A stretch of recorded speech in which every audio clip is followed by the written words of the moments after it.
We have Minister Salman Khurshid, we have Dr. Chandan Mitra, we have Mr. N.K. Singh, who's a great friend, perhaps an architect of our India program, and we have Mr. Sitram Yechuri. I think the batting order will be alphabetical because that suits me. It also means the Minister goes first. But I want to try and set the scene a little because we had a discussion of these issues yesterday in which our visitors were kind enough to engage a group of Stanford students in a discussion of issues of governance that arise currently in India. And I think it's fair to say it was quite a lively discussion, but it did conform to the view of economists once expressed that said if you laid all the economists end to end, they would never reach a conclusion. And I'm going to ask our panel members today to, in their remarks, to try to work towards at least something concrete that might be done in India to relieve a lot of this public consternation about the enrichment activities of public officials. When we talk about governance around here, there tend to be four dimensions that people look at. Perhaps not in order of importance, but one of those is bureaucratic competence. And it's frankly what I used to think of when people talked about governance. I assumed that they meant people who can run a macroeconomy reasonably well, people who can ensure the buses are on time. You don't have to have Singapore-like quality of government, but you do have to have people who have some idea of knowing what they're doing. In addition, corporate governments, corporate oversight seems to be a dimension of governments that it's widely mentioned. Particularly true of a country that I work on, primarily China, where many of the larger corporates are still state-owned. And the question is, what do they do with their money, and how do we ensure that their activities are in some way consistent with the public good? And there's a lot of issues surrounding what should be done with the profits of the corporate enterprises and how the ownership function through the Sussex is actually being discharged. And then if we just go across the street to CDDRL, the Centre for Development, Democracy and the Rule of Law, they will tell you that a very large part of the governance issue is democracy, accountability of the government to the electorate that puts them there. I don't think we could necessarily find much to criticise in India about democracy. It seems to be a fairly lively democracy and performing pretty well. But then the fourth aspect of governance comes then to this question of rent seeking and using positions of office, discretion over certain types of approvals in order to seek self-enrichment.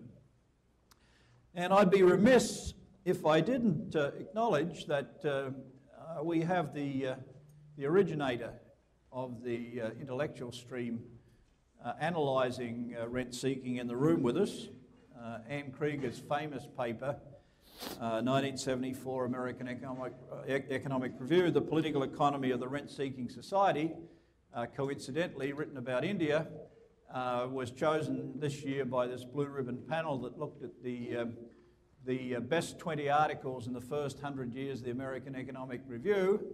And I guess we weren't as proud as Anne, but we were very proud for Anne that this paper, a brilliant paper, elegant, clean, simple, wonderful in its insights, was chosen as one of the 20. And the panel commented on Anne's paper in the following way. They said it helped to launch a voluminous literature on the role of corruption and governance in the process of economic development. In fact, from my viewpoint, Anne's is the foundation on which quite a lot of subsequently shaky work on corruption actually is firmly grounded. Anyway, with this as an introduction, my sense is that when we were in India a month ago, what the newspaper, the foment, the consternation that was being constantly expressed was very much about rent-seeking and self-enrichment. I'm going to invite the panel members to give you their views of what is of concern in Indian society about these issues. And then I hope each member of the panel can tell us something about what they think should be done to improve the situation. Mr. Minister, you have the floor. Thanks very much.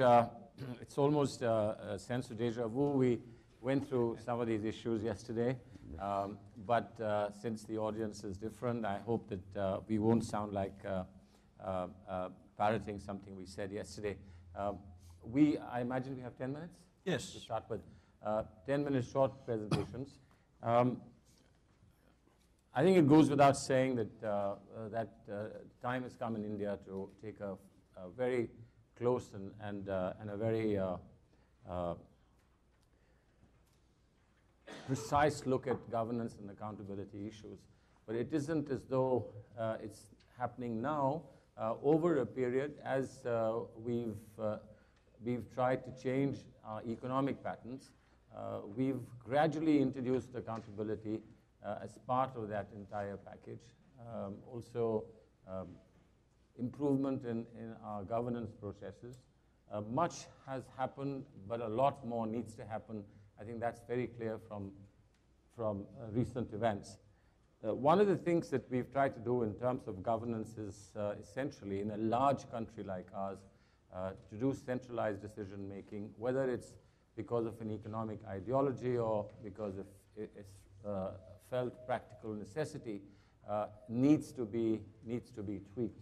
And therefore, we go back to the time of our late Prime Minister, Mr. Rajiv Gandhi, who decided that time was ripe to get back to some traditional forms of grassroots democracy, and therefore to return some what was called functions, funds, and functionaries to the village level, the second and third tier of governance. So accountability would be in terms of the village panchayat, the village electorate, sitting there and saying to its representatives what exactly they wanted done.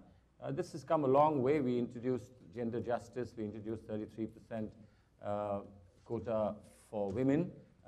They've actually been elected beyond 50%. Now we've raised the ceiling to 50%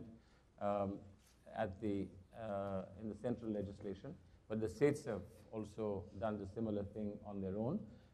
And this is working well. First generation of women who got elected was seen as being elected as proxies of their husbands or their sons or their other male relatives. And they were often, those male relatives were often described or continued to be described as representative, male representatives of the female chosen representative. But in the third generation now, 3 elections have gone by, that situation is changing dramatically. And a lot of women have come into their own and are now beginning to contribute. I do believe that there is a general perception that women are less corrupt, and therefore handing over the reins of governance at the level of village or the local district to women is in itself making an impact. But on the other hand, a lot of money that's now being directly funded to the second and third tier of government is obviously being subjected to a degree of misuse. And there are serious concerns about that, particularly in the Mahatma Gandhi Rural Employment Guarantee Scheme, which gives a 100 days guarantee of work at the minimum wage to all families, to 5 members of the family. And they can get either work for 100 days, or if the work's not given to them, they get the equivalent amount as an unemployment benefit. My understanding is that unemployment benefit payments have been made very scarcely. What has, in fact, certainly impacted the rural economy, and it may have, the economists who are here might tell us whether that is also a small, if not a significant contributor to the purchasing power that is growing in rural areas and possibly, therefore, causing some pressure, inflationary pressures on the economy. The second important thing that we did was the right to information, which is taken off in a huge manner, to the extent that some decisions that are now being taken are becoming more and more difficult. accountability in terms of transparency and disclosure of decision making, including any inputs that are provided at any bureaucratic level before a final decision is taken, now are sought even as the decision is being taken. And therefore, lobbying can begin long before a decision can be taken or a final view can be taken. There is a Supreme Court judgment recently given about balancing transparency with efficiency, something that our Prime Minister has said only 2 weeks ago and received by a howl of protest from a new generation RTI activists. But the Supreme Court only last week has re-emphasized this issue about efficiency in government needing to be protected even while we work on transparency. There is a very important issue on fiscal responsibility, and we now have legislation for fiscal responsibility, but we also know that the only reason that we were able to withstand the global recession pressures in India and retain our growth rate at 8% was because we were a little bit lax about fiscal responsibility. We didn't cut back on any of our funding for social welfare programs, which are very, very ambitious, and in the next couple of years will become even more ambitious as the food security bill comes in, and 42% of our population is provided subsidized food. We've already introduced cash-free swipe card insurance for people living below the poverty line. Of course, the issue of poverty line would take a whole afternoon's discussion. The next big issue, of course, is elections. I think over the last 20 years,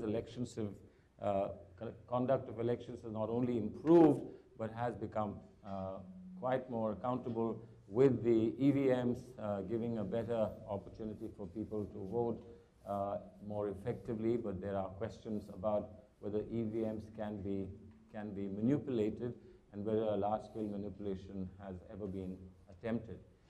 In relation to elections, recently there have been growing demands for right to recall and right to reject. Something that we are willing to consider, but even the Election Commission of our country that now has a much larger presence in the public space. Unlike any other country, election commissions are unknown, I would imagine, certainly as far as the public discourse is concerned in countries like the US and UK. But for us, the Election Commission is a very, very important and conspicuous element in any public discourse. They are themselves a little concerned about right to recall. In a country the size of India, the sort of resources that go into an election, the sort of management that's required of an election, whether right to recall based on signatures of 50,000 or 100,000 voters, and keeping in mind that when we elect somebody to parliament, it's often only with 30% vote that a person is elected to parliament. Governments are formed, including two-third majority governments, are formed at about 33 or 34% of the vote. So any person who's elected is rejected by 70%, quite often, if not more, of the voters when he comes first day to take his oath in parliament or her oath in parliament. Now, very next day, you could get 50,000 signatures against that person. So will right to recall work? Big question. More recently, you have heard about the campaign by Mr. Anna Hazare for the Lokpal, which is essentially a modified version of the Ombudsman. The Ombudsman in Europe is largely concerned with maladministration. The Ombudsman or the Lokpal in our country would be entirely devoted to corruption. And we have problems, and if there are some questions about the Lokpal, I'd be happy to amplify. One of the problems that we have with the proposed Lokpal of Mr. Anna Hazare is in what they call deemed corruption provisions. So maladministration of an extreme kind will be deemed to be corruption. And I think that that's a distinction that shouldn't be fudged. In terms of accountability, we are, and of course in governance, we will in this coming session be introducing or attempting to pass several very significant, important legislations. One is for protection of whistleblowers, something that's becoming more and more important. Another one is on public procurement, transparent public procurement policies, citizen grievances redressal, including a citizens' charter, legislation on foreign bribery to be, and particularly bribery in private sector, and lastly, the whole issue of crime and morality. This is something that has to be discussed further, and since political economy has been mentioned, quite often we do still continue to fudge distinctions between what is morally appropriate and what is economically advisable. It's not always the same thing. There may be a parallel approach, there could be an overlapping approach, there could be a conflicting approach, and some of the issues that were mentioned yesterday about the big scam on 2G, the telecom scam, I believe have been blown out of proportion because we've fudged morality, political morality with political economy issues. But that's again a very specific area, and if you want something more on that, and my colleagues here touch upon it, we could discuss a little further. There are many other issues like unjust enrichment and what we are doing regarding unjust enrichment, but that's, I think, in the course of the discussion, some of these things will come out and we can talk more. Thank you very much. Thank you, Mr. Minister, and thank you for keeping to your time so effectively. Next speaker, Dr. Mitra. Thank you.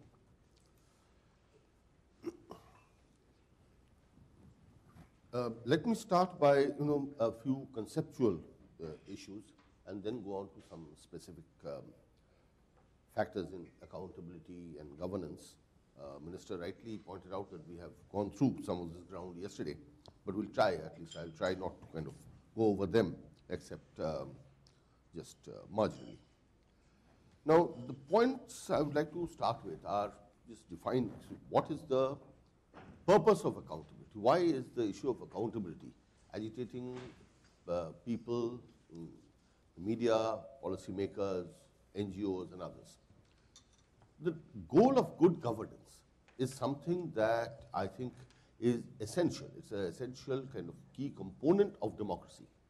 That in a democracy, you have to ensure good governance, and good governance cannot be delivered unless you have a mechanism for accountability installed.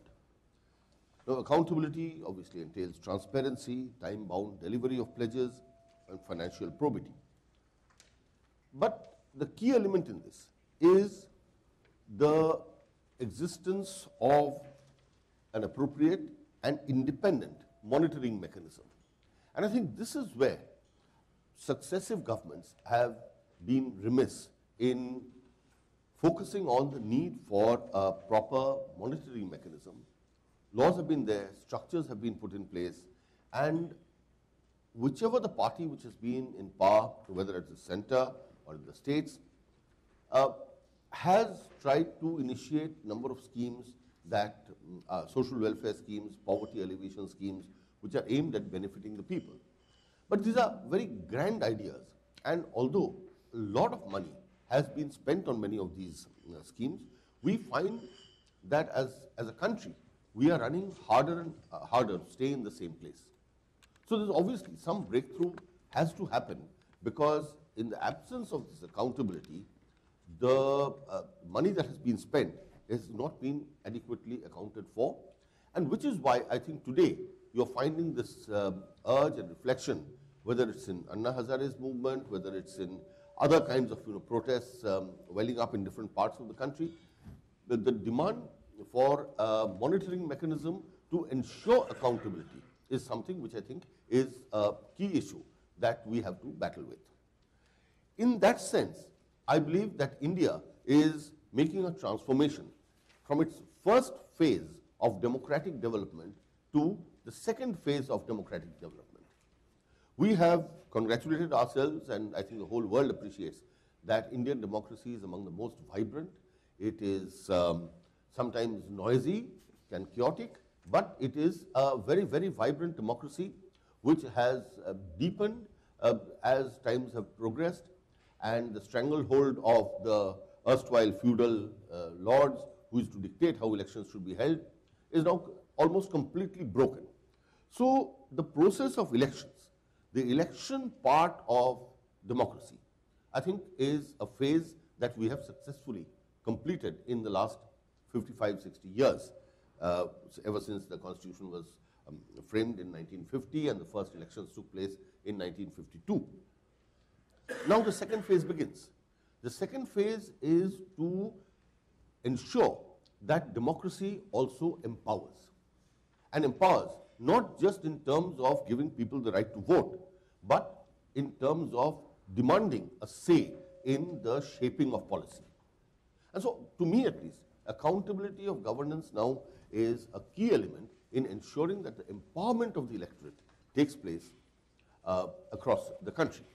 And that is why the Minister rightly pointed out that the Panchayat Raj system initiated earlier by late Prime Minister Rajiv Gandhi has gone some way in kind of devolving power to the grassroots, to village assemblies. But a lot of distortions have also crept in. What I'm trying to emphasize is that we have to be constantly, the system has to be constantly one step ahead of the distortions that keep coming up. Now, for instance, let me give a specific example which was mentioned by Salman. This Mahatma Gandhi National Rural Employment Guarantee Act, Manrega as it is called in short. When it was framed, unfortunately it was framed by a few well-intentioned, but I think somewhat disconnected people sitting in Delhi with like an NGO mindset, if I may use the term, who have a very paternalistic view of rural India, and which is not always the reality when you go down to the grassroots and talk to people. To give a personal example, I was in the Committee on Rural Development in my last term in Parliament, and we went on several tours to see whether the Narega scheme, as it was known then, was working effectively or not. And one major issue we came up with wherever we went, and it was an all-party delegation, so there's no party politics in this. We came up with this finding that wherever we went, we found people saying that the way the Rural Employment Guarantee Act had been framed and the kind of projects that had been identified to be taken up did not conform to local needs. There were people who said that, look, I mean, what are we doing here under Narega? 100 rupees a day and everything, very good. No, not 100 rupees a day, 100 days work at the minimum wage rate. Very good, it's welcome, it's additional income, particularly in the lean season. But what is getting done? The creation of durable assets, for instance. Durable assets are not being created because of certain restrictions. Well-intentioned, they said, let's not involve contractors, let's not spend too much money on brick and mortar and construction because money will get siphoned off, which very often happens. But in the process, this money became an instrument that was kind of a needless or useless expenditure, which is a classic instance of Keynesian economics, where you dig holes only to fill them up. So this is what was, in fact, the process that was going on for a long, long time, that we were just digging holes, making channels, which got washed away in the monsoon season, and next year you start the process all over again. People in the villages said they wanted schools, they wanted hospitals, and could the scheme be modified in a way that all these things which they demanded could be implemented. But it has taken a long time. Some modification has now been made. But I find that there is, because of this too much of central monitoring, what happens is that there is inadequate response, or the response to these demands and findings is not fast enough. I believe that as a result, what happens is the scheme tends to stagnate and pilferage and siphoning takes over. There are several scandals being reported on this Rural Employment Guarantee Act, for instance, which ought to have been nipped in the bud. But because of over-centralization and the involvement of people who I believe really have a certain disconnect with rural society, many schemes don't really become effective. Now, some more schemes are on their way, well-intentioned. The Food Security Act, which is being proposed, a huge program to provide, I think, some 65% of so people. 42% of, to begin with, people with food grain at a subsidized price. Now, this again is something which, in the absence of monitoring, will go completely haywire. Some ministers in the government have been critical of the scheme, saying that this is going to be very, very difficult to implement. Is there enough food grain? If there enough storage capacity? Last year, it was estimated that a whopping 60,000 crore worth of food grain were rotting in godowns. So these are issues. See, and because of the inadequate monitoring and I would say a lackadaisical attitude to accountability, some of the well-intentioned schemes of government, despite whatever has been put in place, have not been as effective as they ought to have been. Now, firstly, the public distribution system in India, in most states, is in a shambles.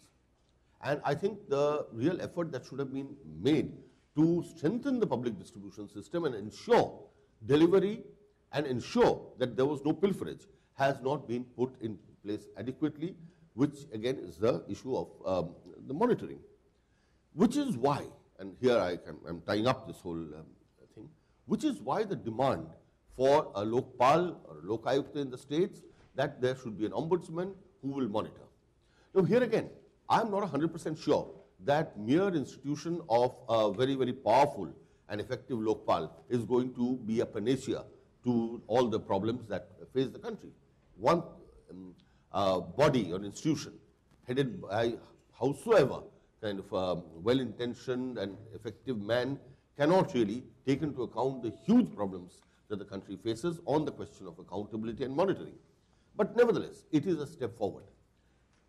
I believe that we are trying to get some of these issues resolved.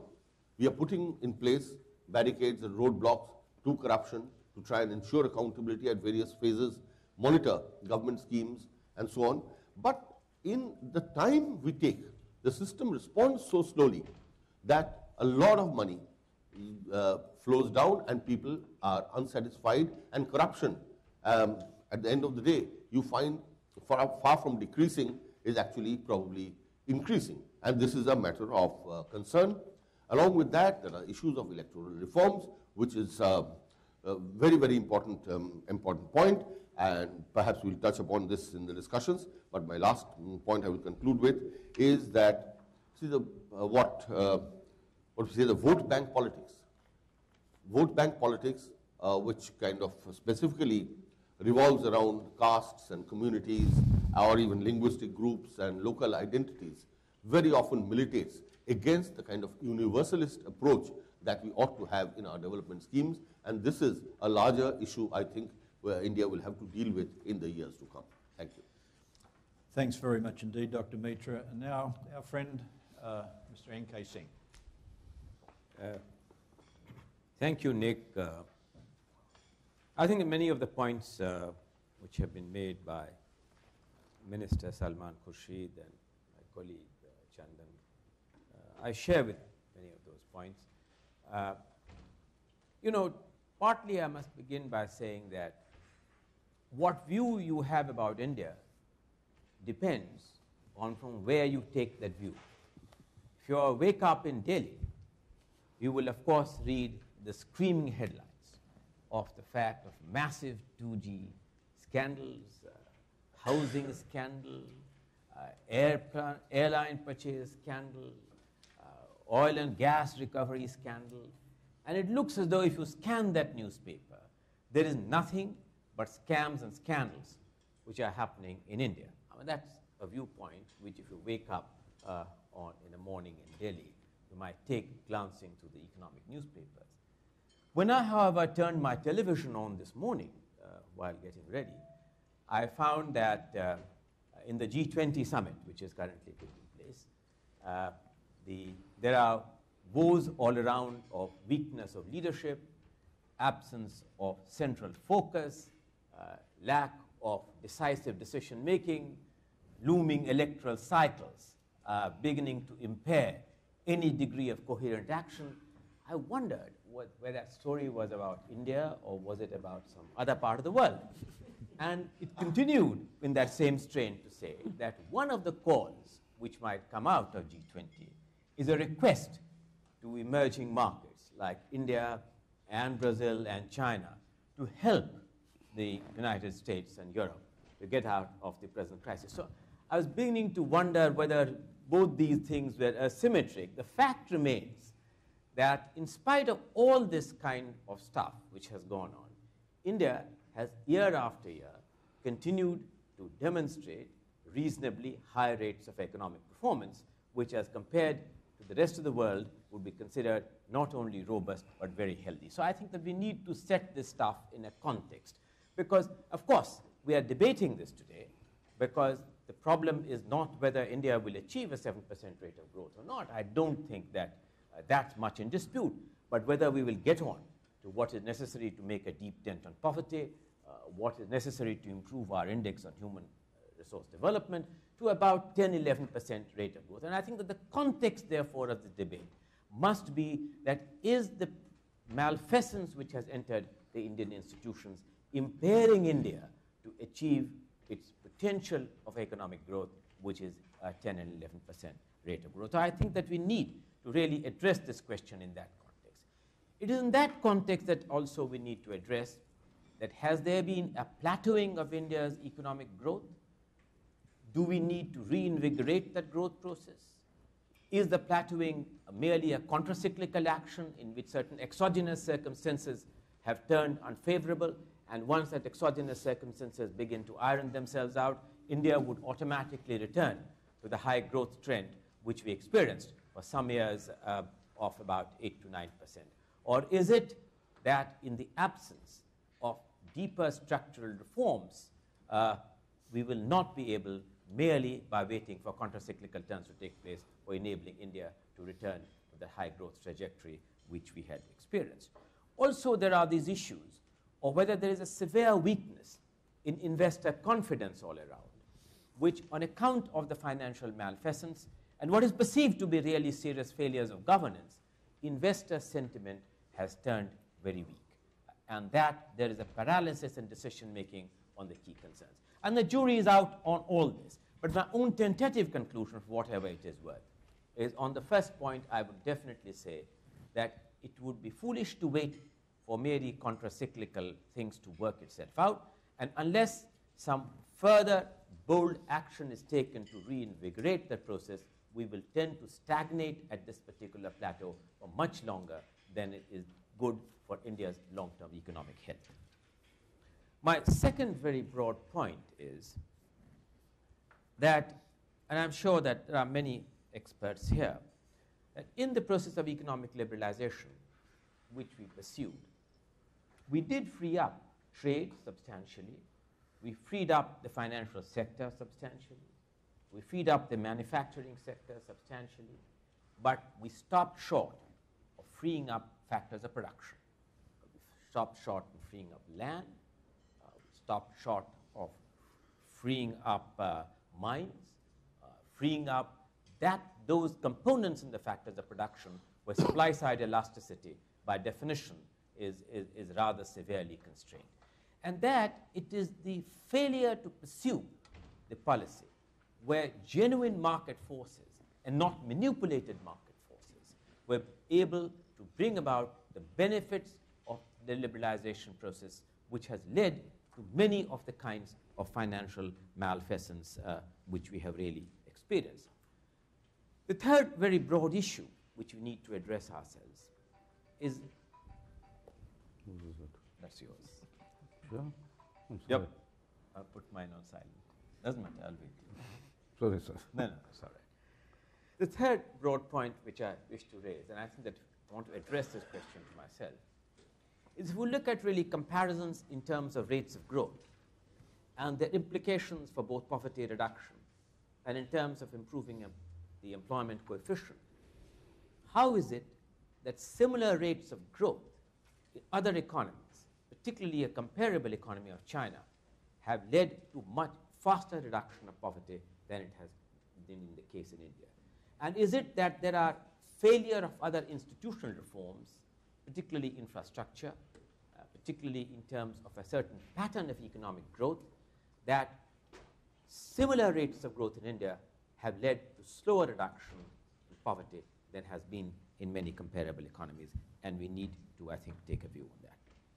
My fourth very broad point is that in any prescription about India, we need to be mindful of the fact that being a working federation and being a genuinely powers delegated to states, and as very rightly pointed out by Minister Salman Khurshid, powers delegated now to the third tier, the Panchayati Raj institutions, we would have to be mindful of how do you bring about a change in the quality of administration and the quality of delivery of public goods, in improving outcomes from public outlays in a complex federal polity.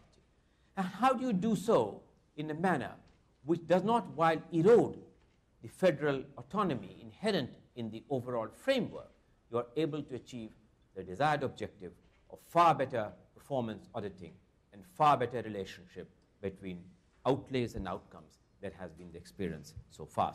This, of course, not only applies to poverty, it applies to the provisions of other public goods, which would, of course, include infrastructure, it would include social sector, it would include education. We have taken on enormous challenges in education now, but are merely new bills on education, ensuring really better quality of education. It raises all the issues, for instance, in the education sector of access versus excellence, equity versus inclusiveness, and the challenges would get similarly replicated when you look at other health sector and so on. So I think that that is my next point. The next point which I want to make, have institutions in India become increasingly dysfunctional? My very good friend, Sitaram Yechuri, very rightly lamented yesterday, and I don't mind repeating that Parliament, as the most critical institution for oversight on the executive, has become increasingly dysfunctional, partly because the Parliament rarely meets. The number of days when Parliament has really met, if you look at the last 10 years statistics, has crawled down to fewer and fewer parliamentary sittings. And when it does meet, some of the business that it performs, and so the legislation which it transacts, are far from what would deserve parliamentary time and parliamentary attention. So has the parliamentary oversight on the working of the executive weakened in the last 10 years or so, particularly in the last 5 years? And I would give an resounding answer, yes, it has weakened, even at a time when it deserved to have been strengthened. Why? Because I think that ever since parliamentary procedures and practices were formulated, the world has changed in multiple ways. The way in which economic business is being transacted has changed in multiple ways. And then I think there is, therefore, the need for strengthening the core institutions of oversight. This is equally applicable, that while we have regulators, we have regulatory capture. We need to examine why regulatory institutions in India have not subserved the objectives of these regulatory institutions were created. We are talking and quite preoccupied with the 2G scam, but clearly one of the failures is that we created regulatory institutions which gave opaque recommendations, which were prevaricating, and why are regulatory institutions in India been flawed, and what has been the motivation behind increasing elements of regulatory capture. Finally, just two more points and I will end. One is on, I think, on the positive side, there has been a significant maturing of the electoral psyche. The electoral psyche has transited increasingly in many places from mere identity-based politics into preferring governments which are development-centric.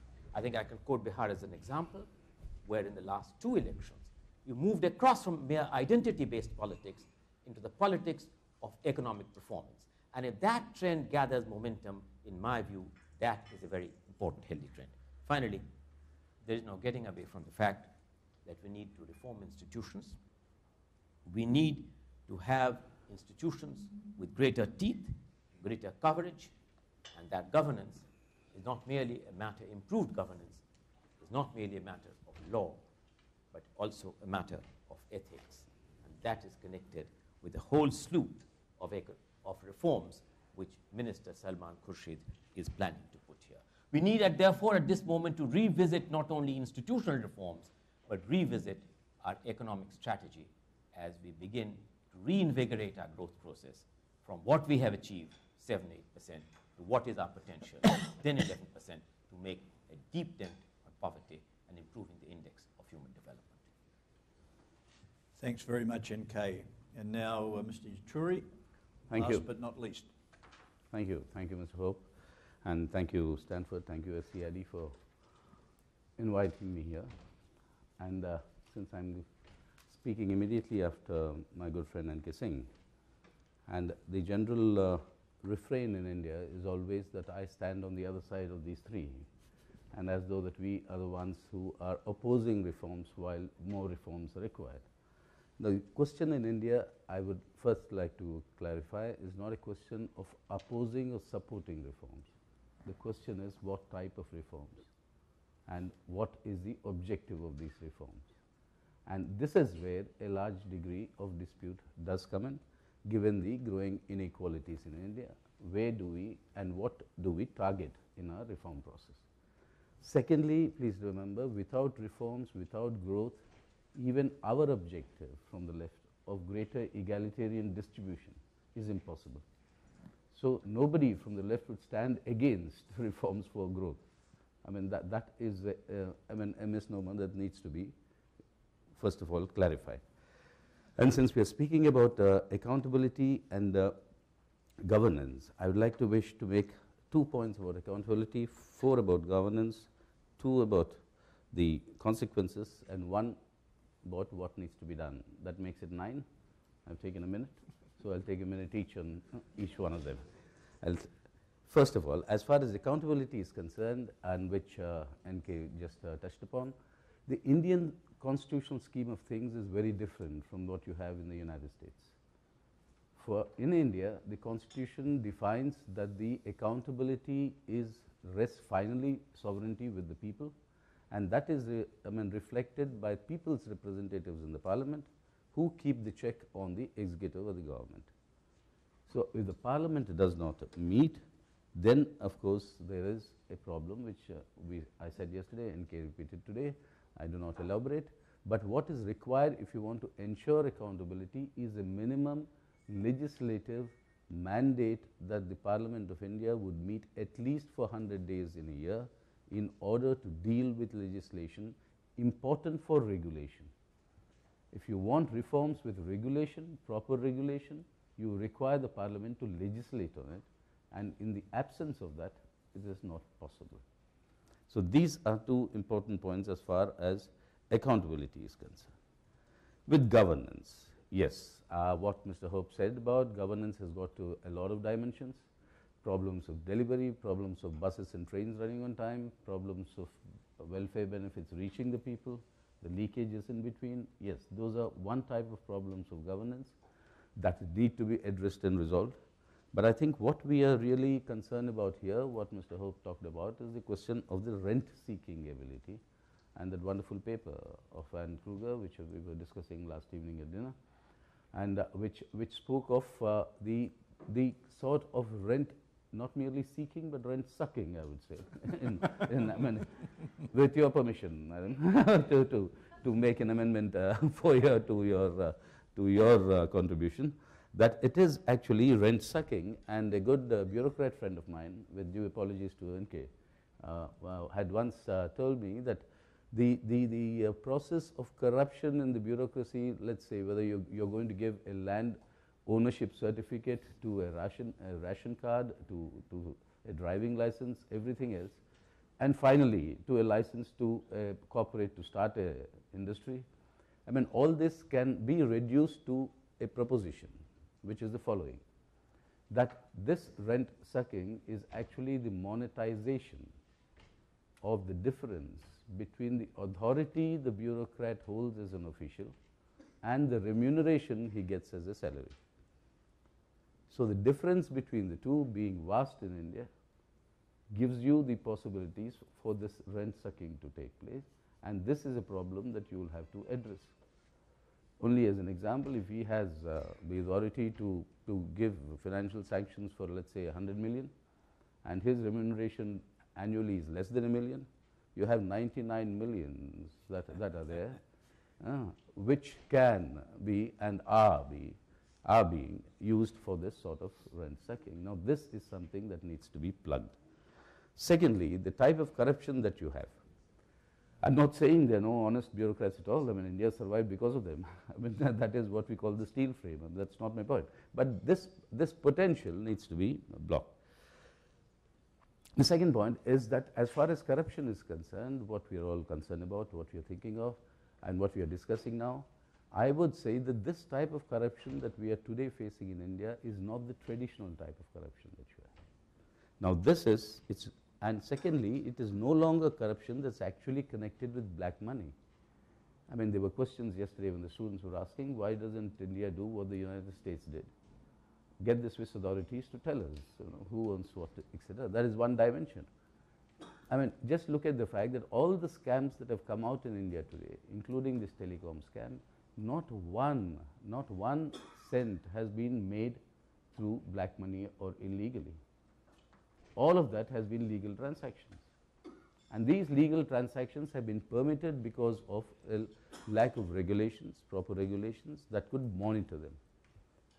And that is the problem that I think that new avenues have been opened up. Yes, to be generous, and the left is generous often, that when you start on a new process, of reform, there are many areas where you are unprepared in terms of governance. And this unpreparedness has led, I would say, to the emergence of what not only we have been saying for a long time, but the Prime Minister himself has said at least twice in the Indian Parliament that Dr. Manmohan Singh, that India can ill afford crony capitalism. Now, crony capitalism is expressing itself in various forms, from sweetheart deals to takeover of natural resources, etc. NK was talking about mines being released in terms of the supply constraint. You have huge scams in mines now that have been released for private, for mining, and some of these have led to falls in governments. Many of them are now arrested and in jails, in some parts of the country. So, again, the land mafia, the sort of scams that are taking place. These are things that need to be regulated, and this is something that this sort of crony capitalism is open. Now, how do we deal with this? Our proposition has always been, when the reform process started, there was an understanding that you depoliticize the reform process. Depoliticize the reform process, keep it away from politics. Now, that has been the reigning philosophy. In the Indian scheme of things, depoliticizing the reform process would mean leave it deregulated, because it is only the politics part of it that can make it accountable in the Parliament for legislation and regulation to come. A serious rethink on this issue is required if you really want to curb this sort of large-scale corruption that is taking place, because that is where I think today we are on a mandate in the Parliament. I am a member of the joint, what is called the Parliamentary Committee, that is inquiring into one of these major scams, and the mandate that we have is to put in place recommendations for future regulations of how these sort of things do not happen, and these need to be plugged. So these are the questions on governance that I have. 2 points of the consequences that I have is that amongst many, this is creating a huge collateral damage to India, to the Indian system. The first of the collateral damage is in the development paradigm itself.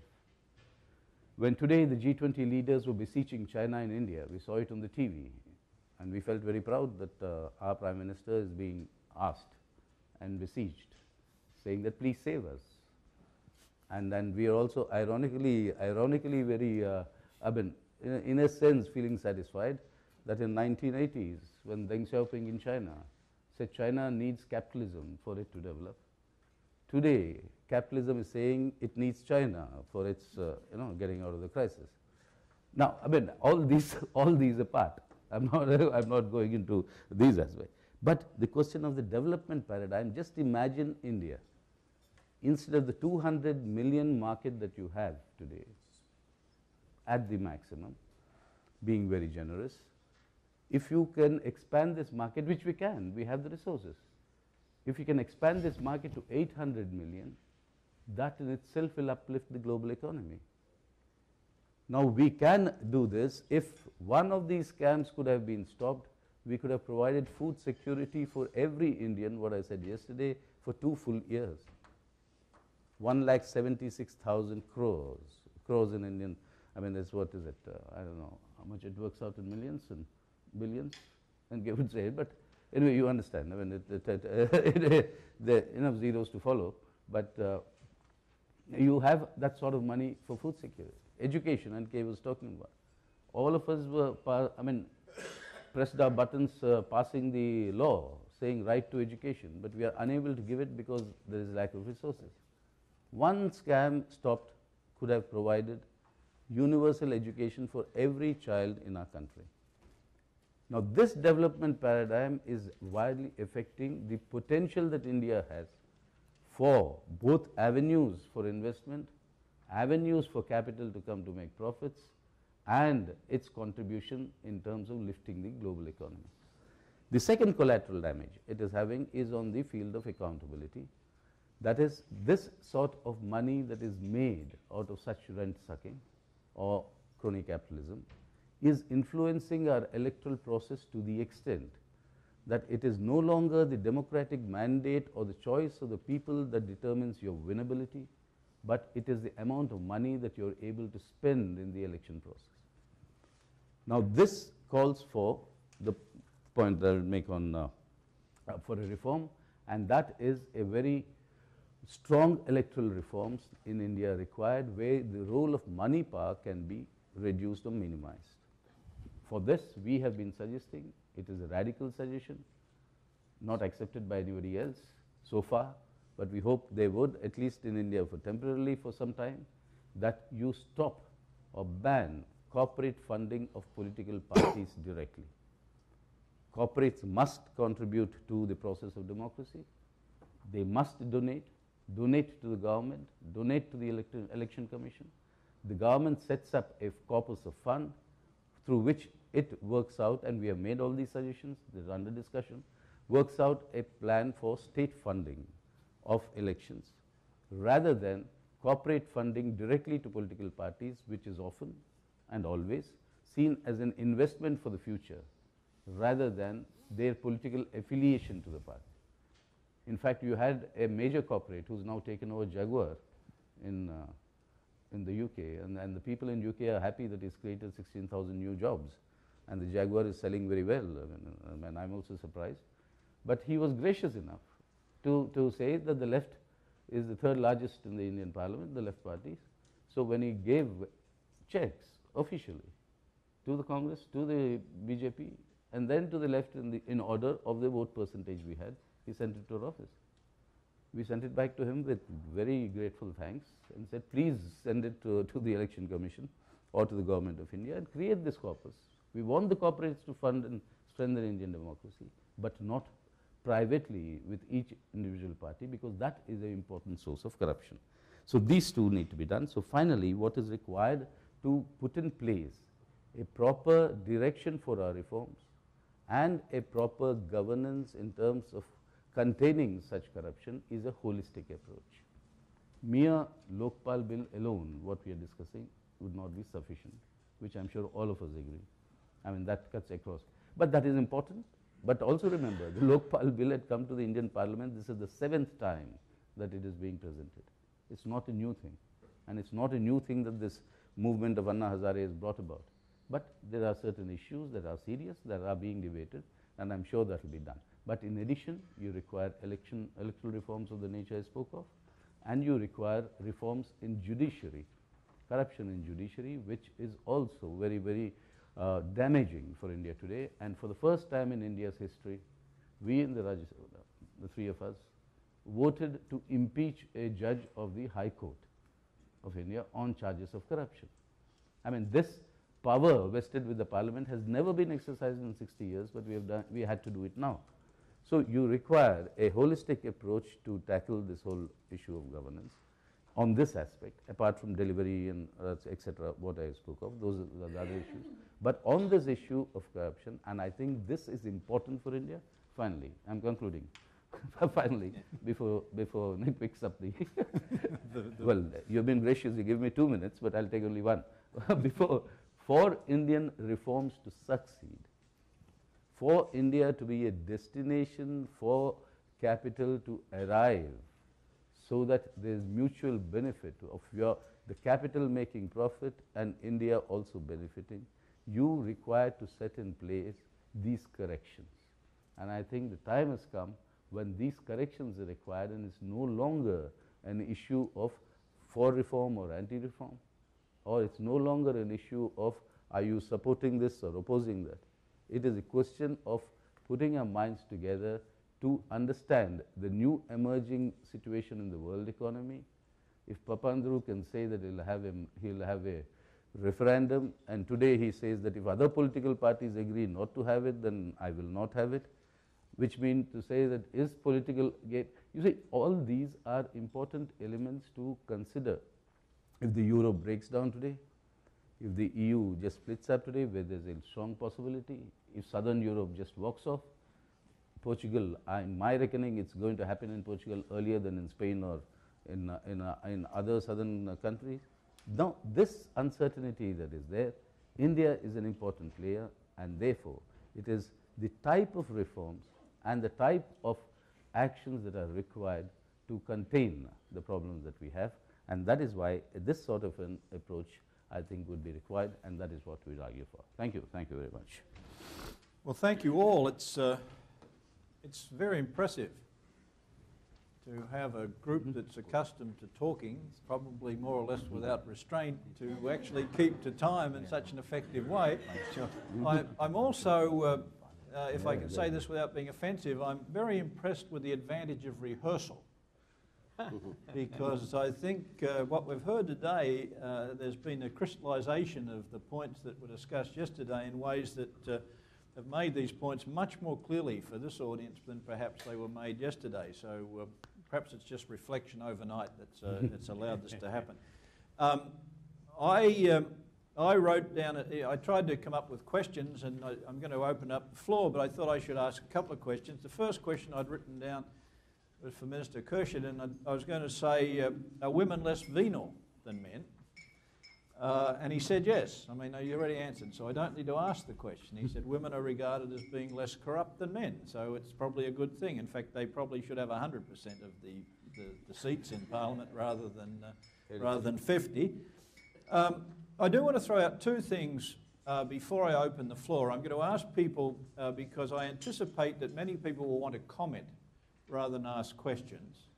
What I would like us to do is comment briefly and then put questions to the panel.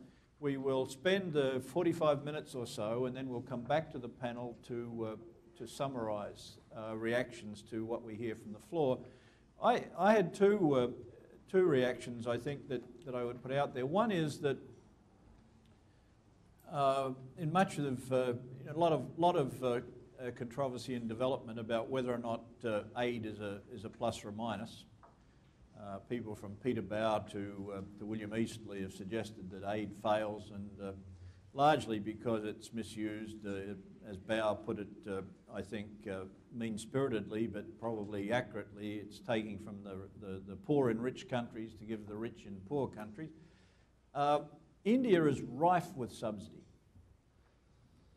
whether it's electricity or water or now food or credit. Anything you can think of. I mean, people would suggest that whenever there's a honeypot, you're going to draw flies. Wouldn't there be some ways to avoid some of this by simple income transfer and wind up a lot of these subsidy programs, get rid of the bureaucracy? I mean, we now have an ability to transfer money directly to a smart card. We could actually give to poor people, and they could choose whether they want to spend on grain or electricity or water or whatever else it might be. But is that something in the Indian context that could contribute positively? Would be one of the questions that occurred to me after listening to the discussion. Another one is related to NK's notion that for all of this very rapid growth, poverty hasn't fallen as fast as one might expect in India. Now, you could say, well, that's because the poor are not targeted directly, but there are many, many programs to try to help the poor, some of which we've heard are inefficient and a source of corruption. The best program for poverty is jobs. And it is the case that when compared to many other countries going through a stage of development, jobs in manufacturing in India have been slow to emerge. Famously, at one of these conferences, Rakesh Mohan wrote a paper on the reservation scheme that suggested that, well-intentioned though it was extraordinarily misguided in creating jobs for people moving from rural areas into manufacturing in urban areas. Question again then would be, to what extent is poverty persisting, in part because the jobs that we might expect to emerge in low-wage manufacturers are simply not being created fast enough in India as compared with some other countries, and in fact we see most of the migration from rural areas into fairly low productivity tertiary sector service jobs, self-employment and things that are probably in the end less conducive to poverty alleviation than it would be if you had wage employment. So let me open it up, having thrown out two comments. Who wants to be the first to make a comment? Naushad. If you want to comment, please put the old thing up on its end. The microphone over there. We've got a mic, Nellie, thanks. In companies, when we talk about governance and accountability, the focus is very much, yes, on preventing wrongdoing.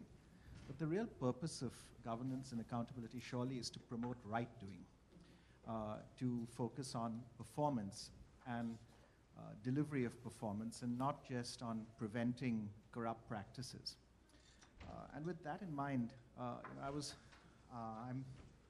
sort of compelled to share an experience that Anjini and I had recently when we were organizing the higher education program in India, and we found really great dysfunctionality within the ministry in actually getting its act together on very mundane day-to-day things. For example, a striking inability to get letters out so that people could apply for visas. A striking inability to hand over from one official to the other who was coming to the US and did nothing before he left and didn't brief his successor when he left for his 4 months away.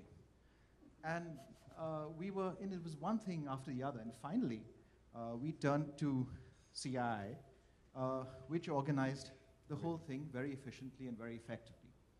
And to me, that entire experience sort of characterized what's happened since the reform program started, which is a lack of performance and ability to deliver on the part of the government has led to an almost reliance then on the private sector to be the engine of the economy and move things forward. And I'm not proposing that the private sector is the solution for everything in the country by any means, but this in an area of higher education and organizing a conference, it's got nothing to do with political will, it's got nothing to do with the ability to get the necessary majority in parliament. It's simply an issue of being able to hold one's officials accountable.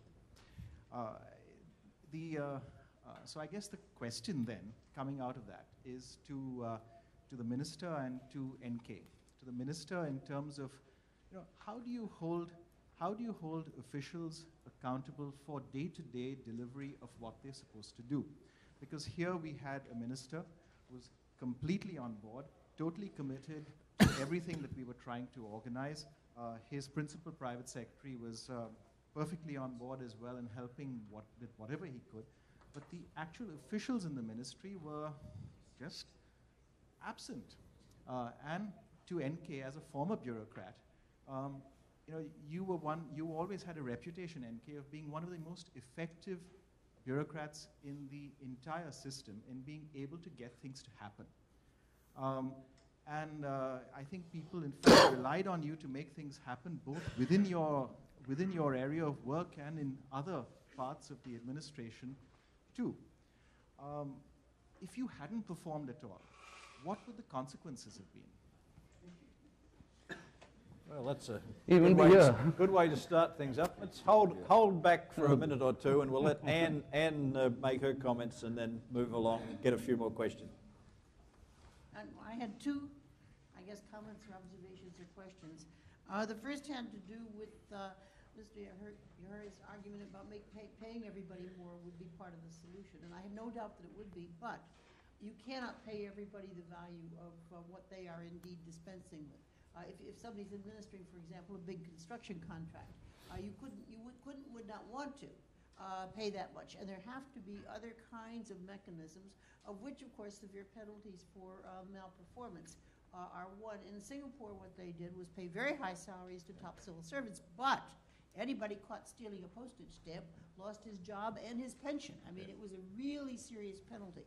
And some degree of enforcement has to accompany whatever one does on the incentive side, because many of us, in fact, a lot of labor economics now is concerned with the proposition that you're getting a worker to work with $1 million machine. He has the potential to take a hammer and destroy it very quickly. How do you make sure these things don't happen? And almost all of us are working with things that are much more valuable than we can possibly afford. And therefore, there has to be some responsibility and accountability. So I'm worried, I would worry in India, or I suppose in many other places too, that without any penalties, what would happen would be that you raise civil servants' salaries, and that gives them more resources with which to rake off war.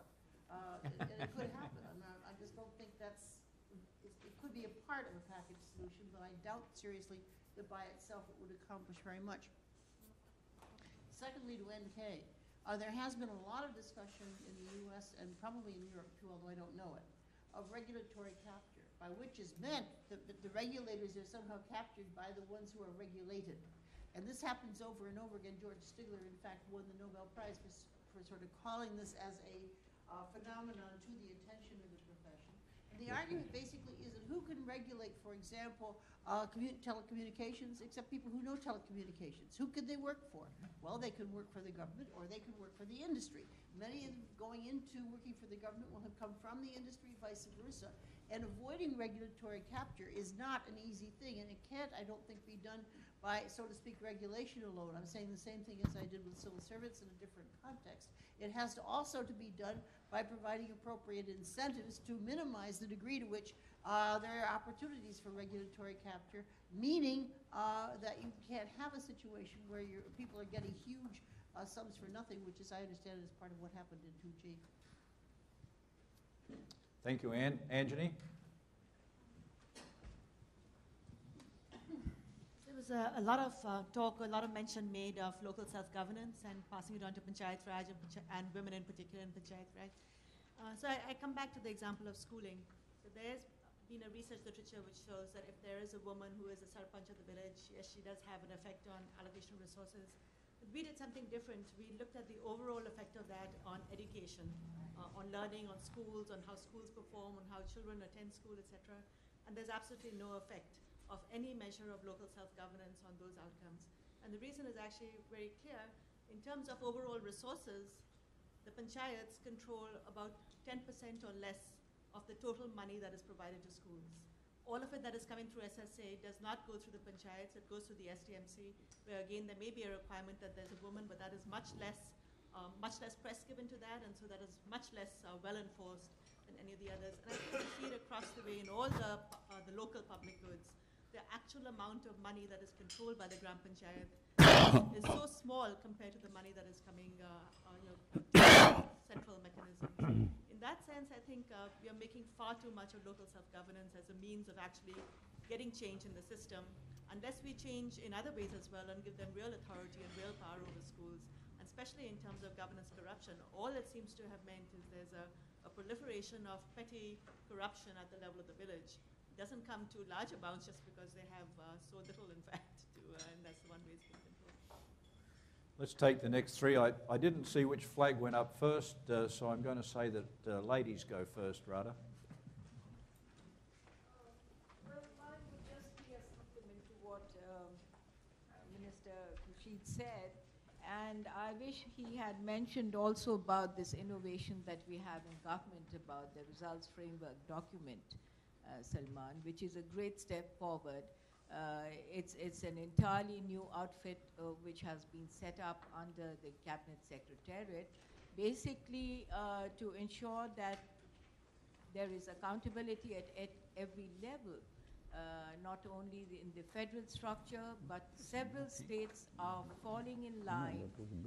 And I'm so happy to inform you that there are about 6 states who have done it entirely out of their own volition.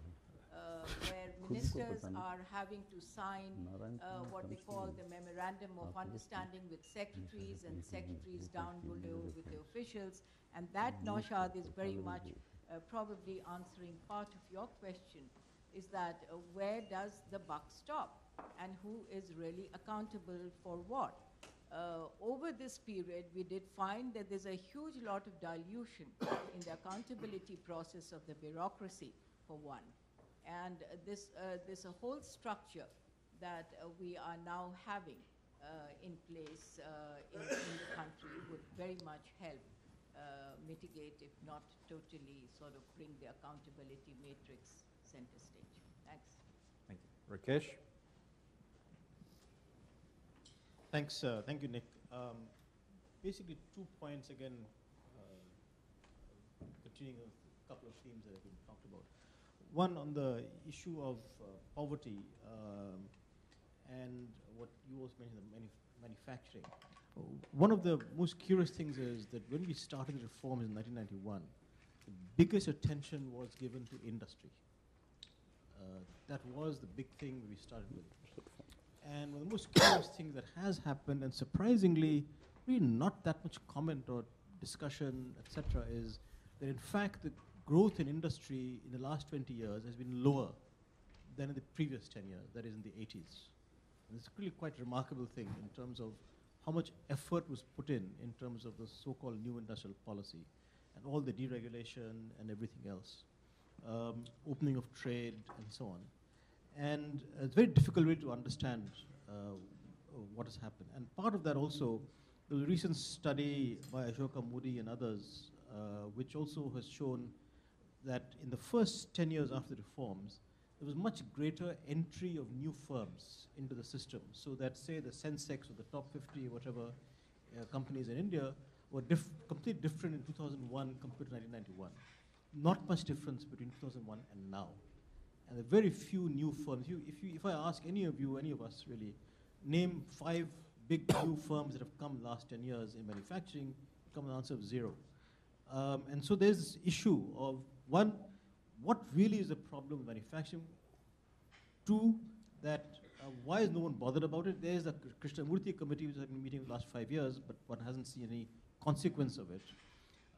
And is it to do with some of the issues, NK, you talked about land, urban land reform in some sense, getting land for industry, of course labor reform, which hasn't been mentioned.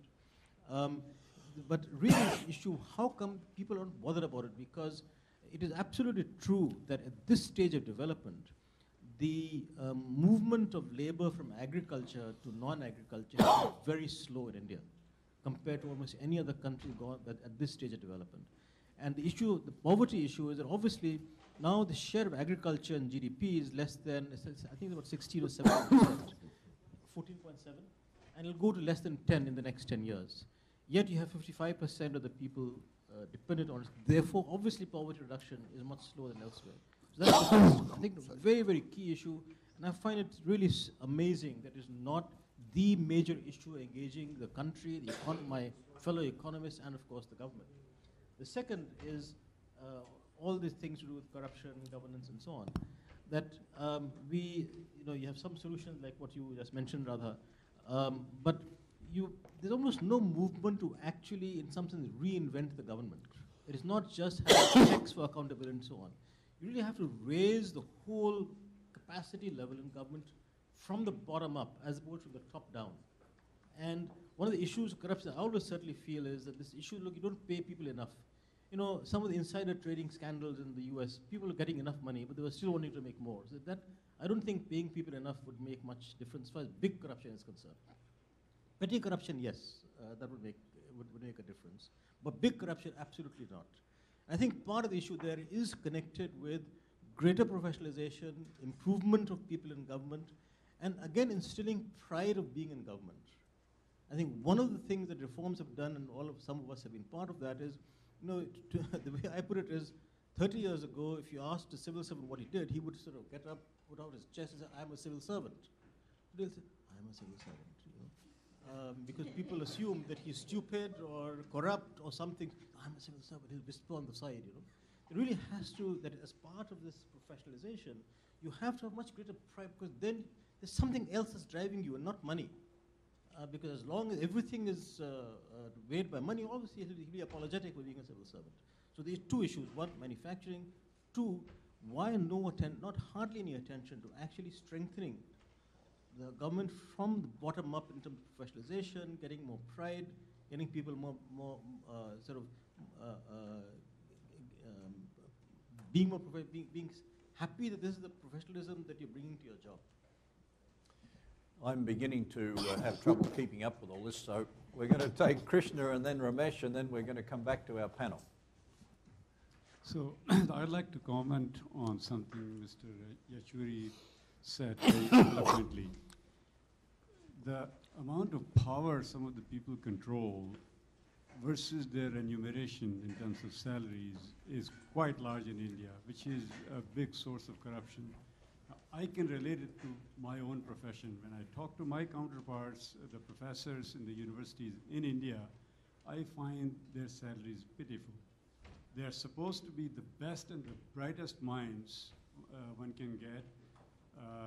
They're supposed to have gotten highest possible education at the best possible universities, and then they're supposed to teach and receive peanut shells.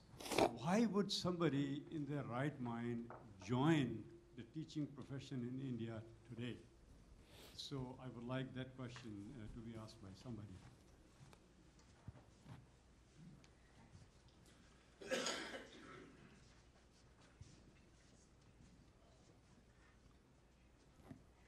MK mentioned about the better governance in Bihar.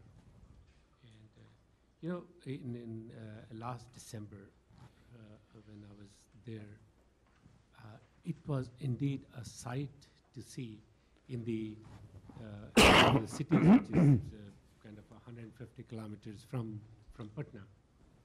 So that place, in the morning, 6:45, December, the temperature is quite low. And you see these young girls riding their bike with a smile on the face, going to the school. I think that kind of tells the development and the change which is happening. The growth, which is quite high, he talks about it, 14%, that mainly comes from the construction, road construction, and also the growth in the real estate value. This better governance has actually made people of Bihar and people who are living outside actually more confident, and they do now have a hope, and they see that there will be a developed Bihar. But the other part which I see kind of disturbing, that education in rural area, that is still a desire, that's still kind of not being addressed at a rate which it should be. The businessmen of Bihar, they're still kind of, when I talk to my friends, my fellow businessmen, they're still kind of saying that we are not in it right now. Still we are waiting. They are not in it. Part of them there are, but still the majority is not in. We also saw that Bihar did not get the outside investment, private investment. Tried, and the credit of NK Singh is tried so hard and still working on it, and I'm sure one of these days it will happen. And and the last thing, I see that we have a predictable destruction happening every year in Bihar. That is because of the flood. Predictable destruction. And so why? I would suggest that the government of Bihar, Nitishji and everybody, and NK, you including, that focus should be, there should be a permanent solution so that hundreds of millions of dollars don't go every year in the flood. And not worry about this special status for Bihar. Because if this focus towards the flood is given, that is much more bigger advantage than just looking for this special status, which is kind of a controversial issue. Thank you.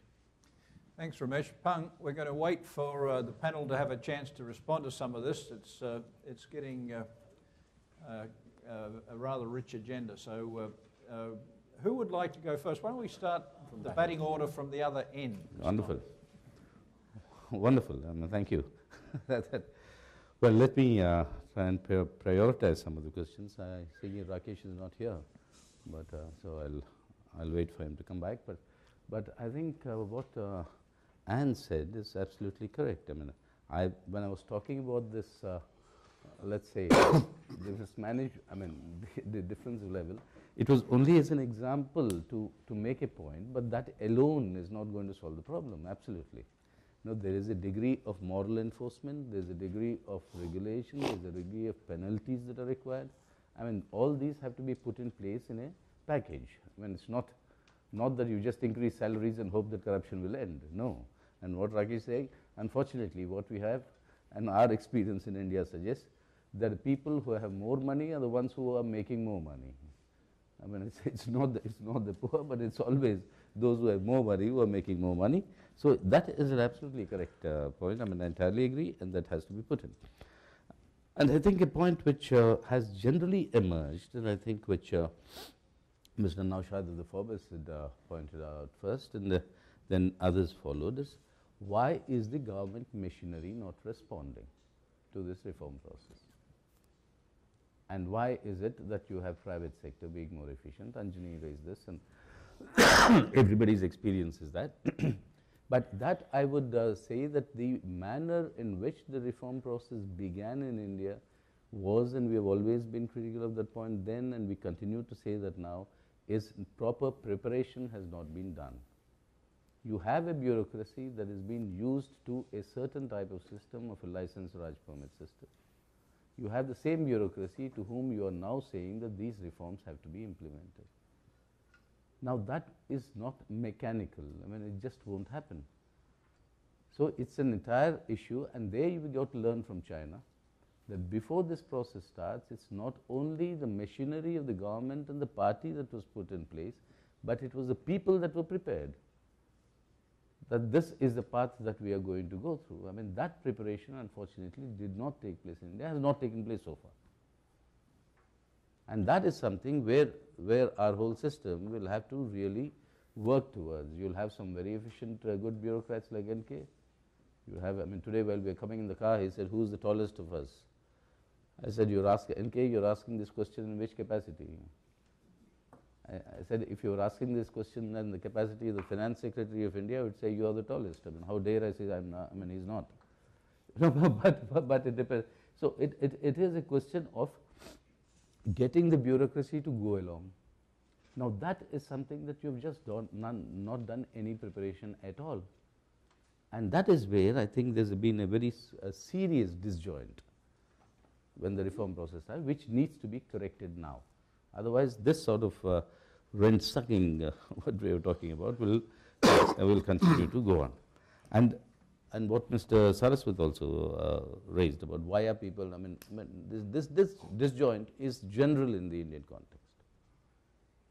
And that is what I think we have to seriously address, and we've been drawing the attention, and I hope that will be addressed, because unless that is done, what Anjani talked about her experience of local body governments also, I mean, that is not going to be done. Two things have to be done. One is this disjoint corrected. The second is that you require to give them greater financial powers and authority. We tried in West Bengal, the only state which gave 52% of all development work to the panchayats. There was a hue and cry in our coalition partners saying that what are we as ministers supposed to do? And we told them, as ministers, you're not supposed to make money, so let the local bodies do it. But then the award of a contract to make so-and-so road, you get the cut. Left government, left coalition. But we had these problems. I mean, I can honestly share with you. But unless you decentralize financial authority, and that is a big political battle in India. And there's a whole debate that's on from the Prime Minister to the district magistrate minus the Chief Minister. That is a PM to DM minus CM. You know, that is in the Indian parlance. That happens. So that is something that's not going well. But it is something that needs to be done. That otherwise there's no answer to what Anjali was saying, and that needs to be done. And since Rakesh is back, I mean, there, Rakesh, I would like you to seriously consider, I mean, we've been debating this both in India, abroad, everywhere else. You see, you're absolutely right about the question of reform concentrating on industry and industry not really growing the way we all expected industry to go. Now, I think we are looking only at the supply side.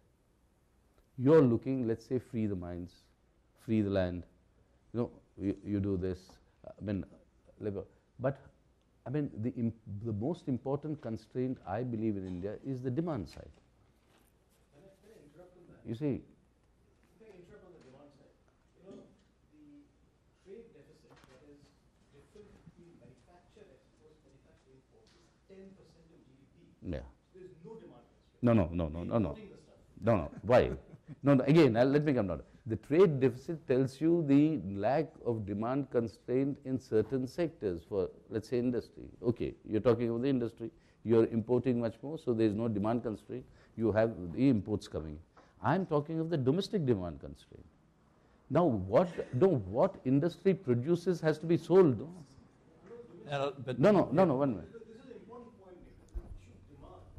We should demand that domestic demand is importing stuff from abroad to consume, which Indian manufacturers are not producing. Just domestic demand, we're importing much manufactured goods, then we're exporting, which means that actually the excess demand is being imported from abroad rather than being produced domestically. No, I think we'll have to go into the details of that, Rakesh, because I mean, what we are really importing, is it for consumption? Yes. No, that is the point. I mean, is it for consumption? Is it the capital goods imports that you are having, or is it the largest amount of imports that India does is with gems and diamonds, and the largest amount of exports India does is with gems and diamonds. We import them, we polish them, we prepare them, we are the best craftsmen you have in the world, and then we send it back to the world. So now, therefore, we have to go into the details of it. I mean, the devil is always there. It's not that this deficit is because you're consuming. My point is that unless you target the question of expanding your domestic demand from, let's say, 200 million is larger than population here, larger than population of many European countries put together, the world is happy. But unless you're able to exert, that's why when my friend Chandan said, I mean, Keynesian boondoggling, digging holes and filling it up, but no, there's another dimension to it. It's not merely not adding to infrastructure. That's a correct point. I don't disagree with that. But you are actually paying salaries when people spend. There's demand for your goods. Now, industry is not picking up because you don't have domestic demand growing for industrial goods. Now, that is a point you can, let's debate it more in greater detail. I mean, I'll give you those, those figures because we calculated. If supposing everybody in India under the poverty line officially declared, sorry Nikhil, it will take 1 minute to explain, that everybody in India under the poverty line as officially declared, which is an underestimate according to me, gross, that's a different point. But if each one of them buys one sari or one, what we call a dhoti, a piece of clothing, the demand for cotton textile in India cloth will be 3 times our existing capacity. Now, okay, let's discuss this issue in greater detail if you want, but the point is, ignoring that side, by only freeing your supply side, you are not going to have industry to grow, and this disjoint, which Rakesh pointed out, very correct, that the growth of industry in the last 20 years of reform has been lower than the decade prior to the reform. Now, this is a very serious issue. I think in the direction of reforms, what I began my presentation with. It's not a question of opposing or supporting reforms. It's a question of, in India's concrete conditions, what are the type of reforms you want. Now, that is the important issue. You can have industry coming in to export. You can have Indian capital going out to buy up, take operations in the world. Please consider one of the other reasons, and Tata's himself have said it, one of the other reasons why they are acquiring these properties outside and producing there is that the lack of domestic demand in India is actually making them move their capital outside. Now, this is a point which requires a serious consideration. I mean, it cannot be brushed aside by saying that these are anti-reform or pro-reform.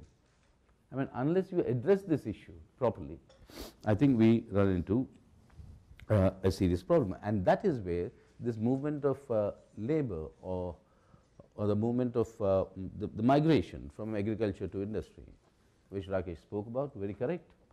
And that is a point that can be addressed only when you can extend your domestic demand. Thank you.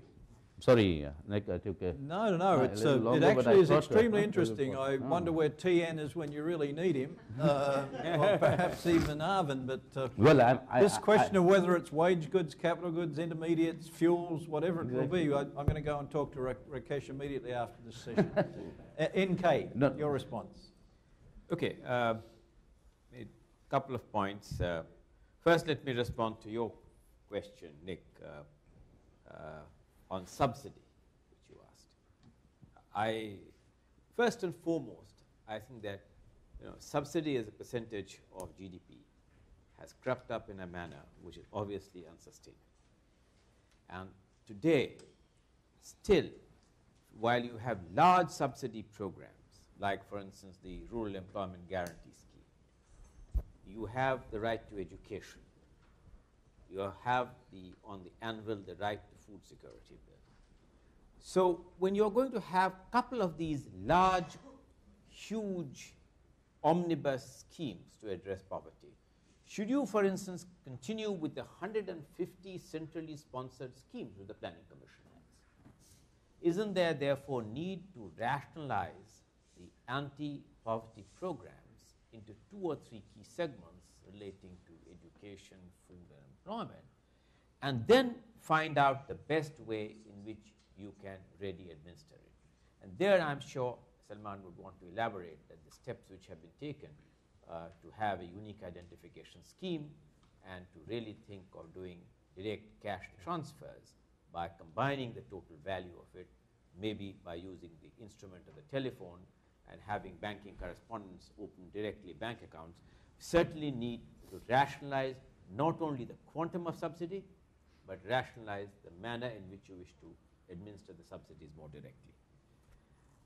Question was asked by Naushad about officials, etc. It's an odd question. In a very complimentary way, I might note. Yes, but thank you for the compliment. But I think that irrespective of what Radha said, the fact remains that government historically has functioned in its performance may be subject to scrutiny. But failure to perform has entailed no penalty. As expenditure secretary, I had monitored the public outlays. Nearly 95% of government projects have huge cost and time overruns. Who is accountable for it? Not a single person in the last 50, 60 years has been held accountable for time and cost overruns. The failure to take action appropriately is not subjected to the same degree of scrutiny as compared to the fact that out of 10 decisions, it's possible that 2 decisions may have gone awry. So how do you begin to have accountability both in the positive and the negative sense of the term, where if you have done something wrong, you are penalized, but if you haven't done something correctly, that also really should be penalized, and therefore the system of evaluation of civil service performance needs, in my view, to be questioned. I think an average deputy secretary or an average undersecretary's today dream would be how in an effortless, non-controversial way he or she rises up to become a secretary to the government of India. The chances that if you do not do very much, you rise effortlessly in the system is much higher than if you did something, or some of which may have really got caught up in the controversy. This, of course, is a larger issue which correctly both Rakesh has raised and Radha have raised, of reinventing government.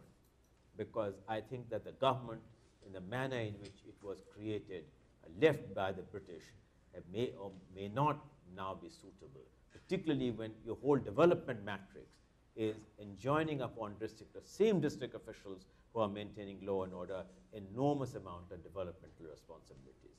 And outsourcing government responsibility is not the way forward. I think it is a way of fundamentally looking at a different module than we have, and I think that we need to give some attention to that. Anne has raised a very important question that, by merely paying adequately, you may or may not have, and that regulatory capture is something which is very difficult to really fireball. But let me say this, where really we have flawed in our entire regulation is a simple one. To some extent, I take the blame for having drafted 2 or 3 of these regulatory kind of stuff. But believe me that we were torn while drafting this legislation on A, who would be eligible, what kind of a compensation package was a regulator going to have, and what kind of an appointment policy was going to be followed. If the appointment is by people who then appoint you and you pay back the generosity of your appointment by taking flawed decisions because you owe that appointment to the minister or perhaps to the appointments committee or to someone in the system, the chances are that your judgment will be greatly impaired. This chance is further accentuated because if you look at most of these regulatory acts in India, the people who really wish to apply at that kind of a compensation package would only be retired civil servants or on the verge of retiring. People who have domain knowledge in that field are unlikely to apply under those kinds of terms and conditions. So we need, I think, to revisit the acts by which Parliament has assigned huge responsibility to regulators, giving them quasi-judicial function, but flawed in the pool from which they can be drawn and the compensation package which they draw and the manner in which appointments are affected. And that is why I think as a combination of these 3 factors, there have been increasing cases of regulatory capture. I think Rakesh made a very important point about industry and manufacture having got forgotten, quite apart from the points raised by Sitaram. Yes, it is true that if you look at the figures from 1991 to 2000, and the latest issue of The Economist has one huge article of that, you find that in the first 10 years, many old big corporates and companies which we have historically known were wiped out or ran into irrelevance. And lots of new generation came up. This process has stopped, at least in the last 10 years, if not in the last 15 years. Why? Well, you are a better economist, Rakesh. The opportunity cost of investment in manufacture is much lower than the opportunity cost of investment elsewhere.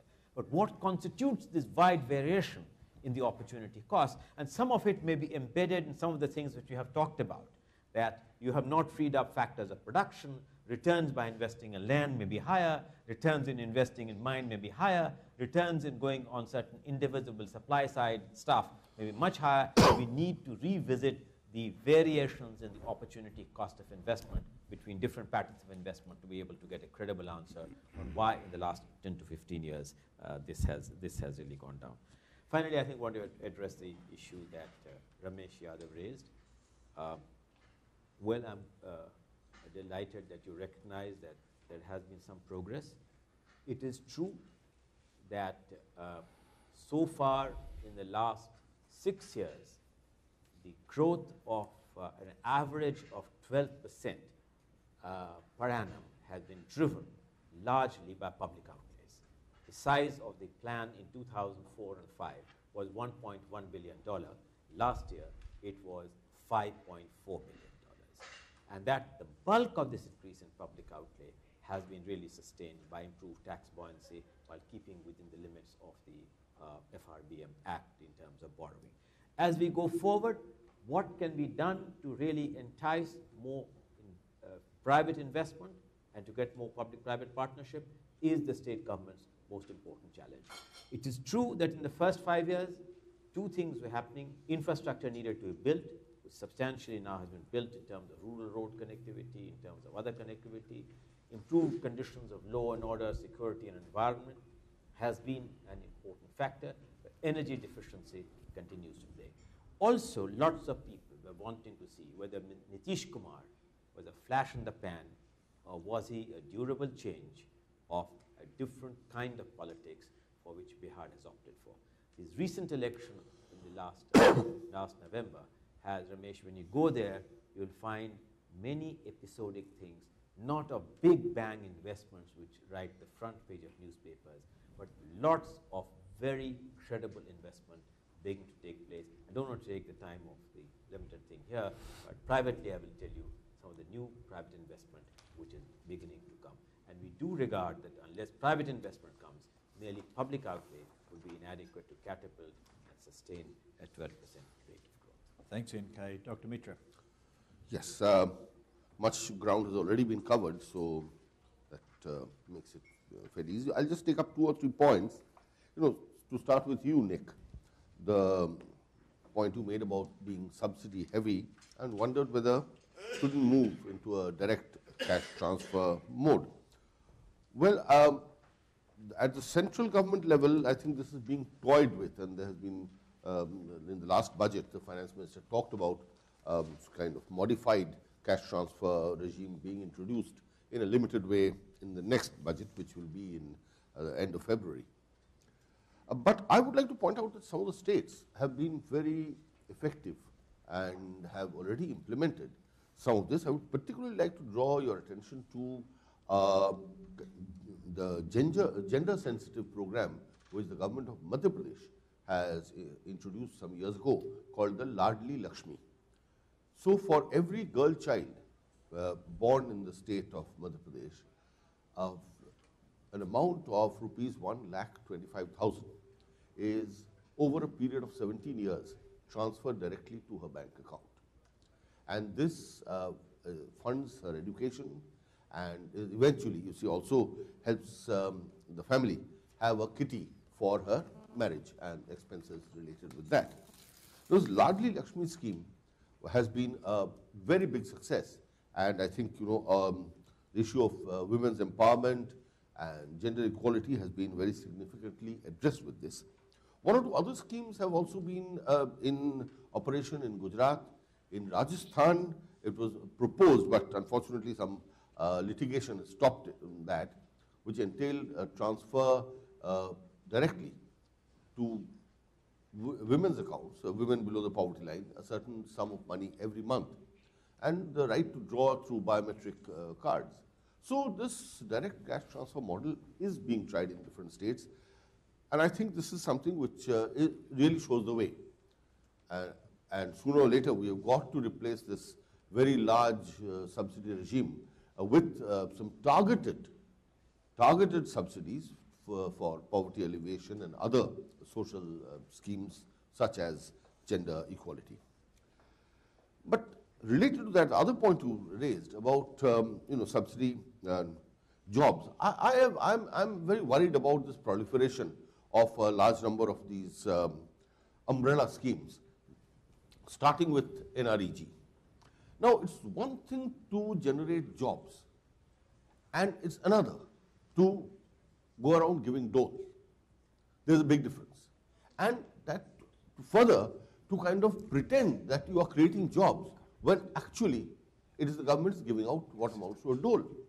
Therefore, I think now the time has come to seriously re-examine, because the subsidy burden is growing, and this what was meant to create rural employment is in fact creating an elaborate structure of doles in the countryside. And linked to that, I'll just jump straight to what Rakesh mentioned, very important point about relative to other countries, the slow movement from rural sector to the urban sector. I mean, I don't think it's so much a factor of manufacturing industry not kind of growing adequately. This is happening worldwide, but there are enough jobs in the cities, so that movement should have been faster. But it is the fact that the dole system is in operation in the countryside and is not available in the cities.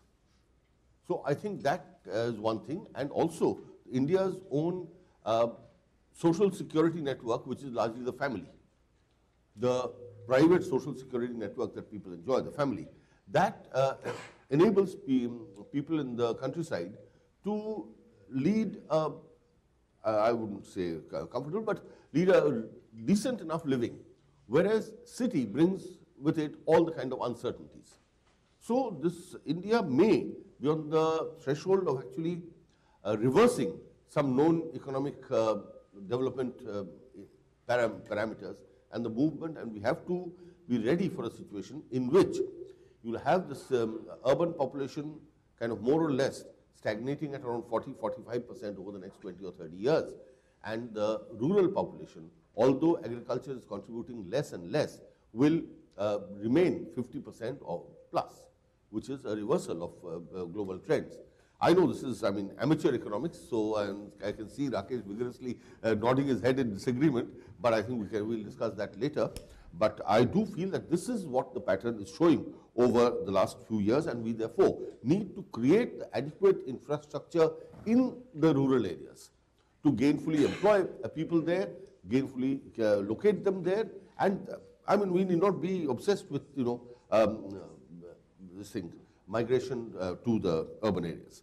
I think most other points have been touched upon, and this Anjali made the point about devolution via panchayats.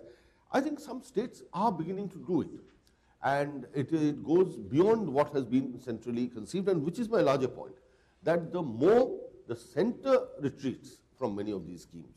Yes, Sarva Shiksha Abhiyan is a good scheme, but its implementation and the financial devolution has to be left more and more to the states and to the panchayats below that to devise their own schemes, devise the appropriate methods, select their teachers, set up the school infrastructure. Only then are these, I would say, well-intentioned but schemes from the centrally planned schemes, which are well-intentioned but get kind of distracted on the way. Dr. Mitra, one quick question. On the Madhya Pradesh program for girls, what has been the experience with leakage of funds? Leakage of fund, to the best of my knowledge, is minimal. There has, in fact, not been any serious kind of criticism even from Mr. Khurshid's party, which is the opposition. So I think, by and large, this has been a success because it is direct cash transfer and it is staggered. It is not a one-time transfer. And you can't touch it until... You cannot touch it. You see, you cannot touch it, and you can touch it at various stages when I think the girl is first born, then next when she reaches class 6 in school, then when she finishes her school education, and then marriage. So it's in staggered, and money is put in the account only in kind of 4 installments over a 17-year period of time. So leakage, if at all, has been minimal. Very good. Minister Khurshid.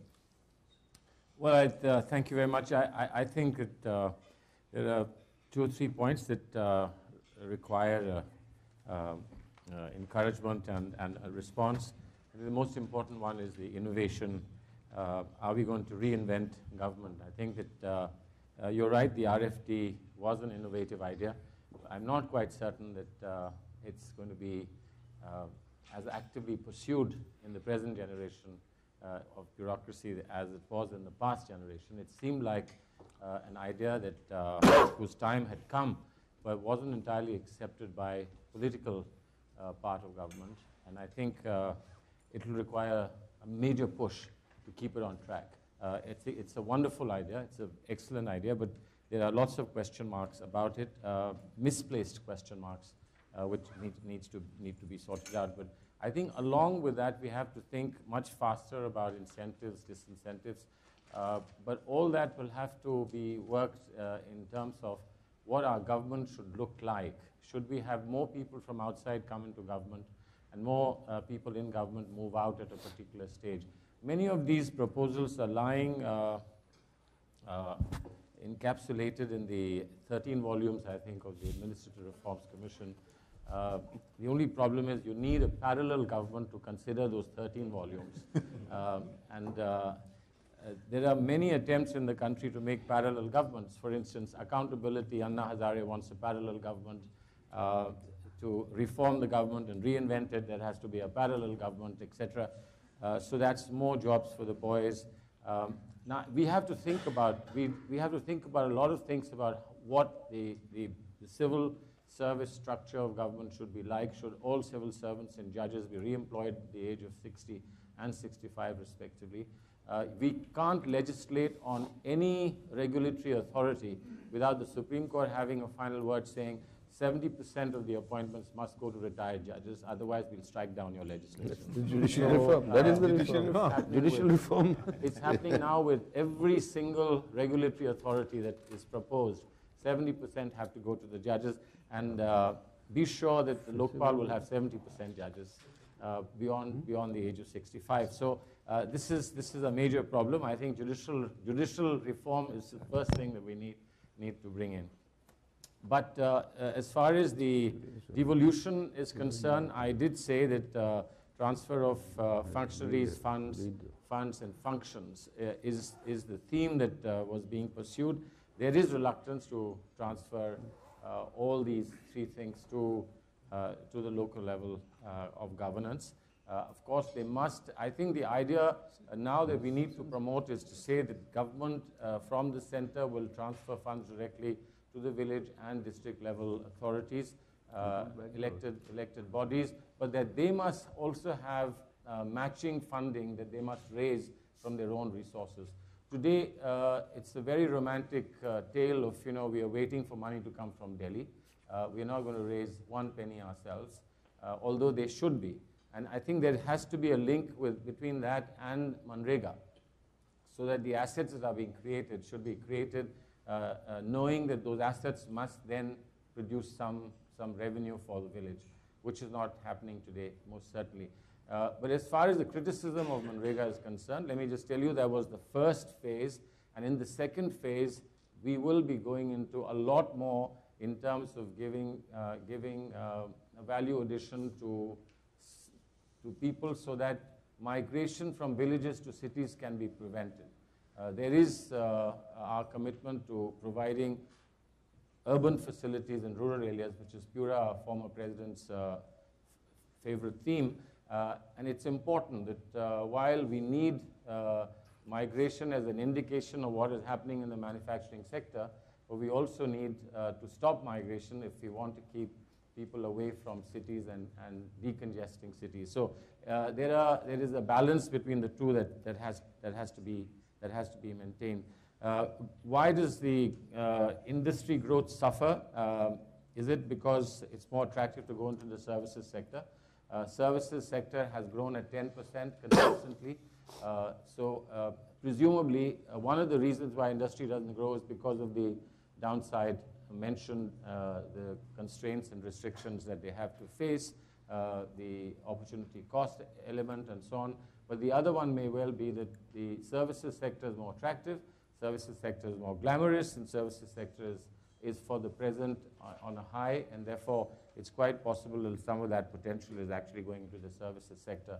People moving out with their capital outside to countries outside India is good to see multinationals being born in our own country. But the worrying part is that some of them are saying we are going to move out because it's very difficult to do business, and not just very difficult to do business, but to do business with dignity. I think that's a major problem that we are all concerned with. No matter which side you're on the political divide, on the 2G and whatever else is happening, at the end of the day, we have to make up our mind about what kind of political economy we want to pursue, where the shortcomings are, where have people taken unfair advantage of it. But we have to stop thinking of making money being a bad thing. A lot of people have started saying once again that making money is a bad thing, which means that you're saying that creating resources is a bad thing. And if there aren't resources, what are we going to transfer? The subsidy issue is, I think, a very important one. Direct tax transfers are taking place, and we are, obviously, as NK said, in UID, we are thinking from next year to start making cash transfers. But we have to keep in mind a lot of the big subsidies that we have, for instance, in the country, are in three things, where we are not going to be able to make any cash transfer. There, a tough political decision has to be taken. Subsidy on fuel, subsidy on cooking gas, subsidy on agricultural prices, subsidy on the inputs for agriculture, including fertilizer. These are very, very hot political subjects. And you would require the four of us sitting in Parliament saying, well, to hell with everybody, but no more subsidy to fertilizer. There are very good arguments for not giving fertilizer subsidy because everyone believes the fertilizer subsidy is going to inefficient manufacture of fertilizer rather than actually a help to the farmer. But at the end of the day, the farmer thinks it's help to him, and therefore, if you take away the subsidy, 80% of your population is going to be up in arms. How are we going to do that? There's a very critical thing that's not been mentioned, which is a remarkable skills development program that is being rolled out in the country. And much of that is concentrating on rural skills development, in which people under the poverty line are taken on board by private sector. Private sector trains them, gets them jobs. If 70% of them have jobs in that private sector, then the private sector gets the funding for the training purposes, whatever amounts they've spent from the government. So I think we are already looking at more creative solutions to poverty alleviation and creating skills for the jobs market. It's beginning to happen, and if we can keep on track on this, we would see 3 years or 5 years down the road a very different situation in the country. Finally, the issue of why would anyone be a teacher in India? I think somebody has to answer that. I think there's an interesting thing happening with teachers in our country. I have something to do, in fact, NK has with public schools. Delhi Public School has had 150 schools in the country, and the female-male ratio of teachers in schools is 99% to 1%. 99% are women. Now, the modern urban landscape is giving that as the greatest opportunity for women to work, particularly when their children need free schooling. They want a good, decent job, good hours, back home at 2 o'clock in the afternoon. And in the years in which they can follow their husband, if their husband has a better job than theirs, then they can follow their husband from school to school. And then finally, when the children have grown up, they can settle in to do a management job for the school, become principals and headmistresses and so on. But there is, in the field of school education, a remarkable silent revolution taking place. In the universities, I think people go into university teaching either because they still are extremely devoted and committed to teaching, or they think it's a stepping stone to politics. So if you want to get into politics, you become a teacher, or you become a lawyer. Lawyer. You become a lawyer, and better still to become a law teacher. Better still to become a law teacher. But I think certainly I think there is scope for giving teachers a lot more money. But of course, I think under the last finance commission, last pay commission, teachers have done rather well on money. It's nothing like being at Stanford, but I think the teachers are pretty comfortable. Sadly, comfortable because expectations are not very high. Yeah. The kind of pressure you have on publications and of keeping abreast with developments, our teachers don't have, and those who do it are actually really remarkable people. But I think there still is a major commitment, and a lot of people want to get into teaching profession because they want to be in teaching profession, and not because they're pushed into it. Thank you. Thank you, Mr. Minister. I'd be inclined to pat myself on the back for a superb job of moderating the session, except for the fact that we do have 2 questions and we can't accommodate them because of the tightness of the schedule. We have people who have to catch planes, and so we need to end and then begin the next session. Pung, I'm prepared to respond to the question, and you too, Arvind, or perhaps we can work out a way to get them into other sessions. I want to thank N.K. Singh for helping us to assemble an extremely distinguished panel, of which he was part. And I think you'll agree with my judgment that they have actually acquitted themselves in a way that gains them more distinction. Thank you very much indeed. It's been a very, very good session. Thank you. Thank you. We begin again at 11.